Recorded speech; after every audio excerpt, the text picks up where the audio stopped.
Ponekod je sicer vinograde prizadela pozeba in tam bo grozdja manj, a večinoma so trte polne, grozdje pa zdravo.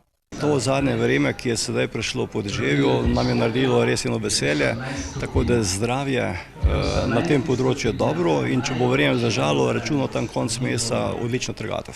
Marsikje je na trti več grozdja kot listja, kar sicer ni najbolje, pravi znani belokranjski enolog Julij Nemanič. Tako čudovito grozdje, da kar srce zatrepeče, ko to gledaš, ne? Narava je torej dala svoje, kaj pa vinogradniki? Nemanič meni, da stanje belokranjskega vinogradništva ni najboljše. Imamo grozdja toliko, da je ena količina, ki se lahko čuti na trgu, in če bomo znali tu se pogovoriti, dogovoriti med sabo, bo kruh brez motike, bi rekel, bo več kruha, bo višja cena. Letos namreč v Sloveniji, ki so jo marsikje prizadela neurja s točo, ne bo dovolj vina, je prepričan. To je tudi priložnost, da ta trenutek izrabi Bela krajina. Pa so belokranjski vinogradniki na to pripravljeni? Najbrž ne, saj so, kot kaže, slabo povezani.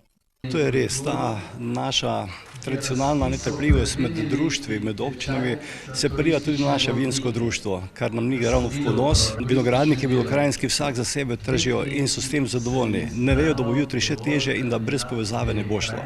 Mi smo naredili na kvaliteti veliko, na organiziranosti Bele krajine malo in tu je rezerva zdaj. S tem, kar imamo, s temi vinogradi, ki jih imamo, s tem trgom, ki je, s temi količinami, ki so, mi lahko se usposobimo s povezanostjo, da bomo boljši, uspešnejši. Bela krajina ima dve zaščiteni vini, Metliško črnino in Belokranjca. In ta zaščita funkcionira na ravni kakovosti, ne funkcionira pa na ravni poslovnosti. Imenovali so konzorcij, vendar ta ne dela.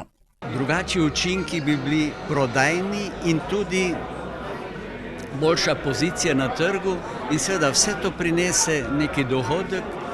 Dohodek prinaša tudi vinski turizem, ki je v svetu najbolj rastoča gospodarska panoga. In Belokranjci imamo tu velike možnosti in ne vidim, da bi se kaj pripravljali. Zato je skrajni čas, da se začnemo dogovarjati in poslovno sodelovati, je prepričan Julij Nemanič.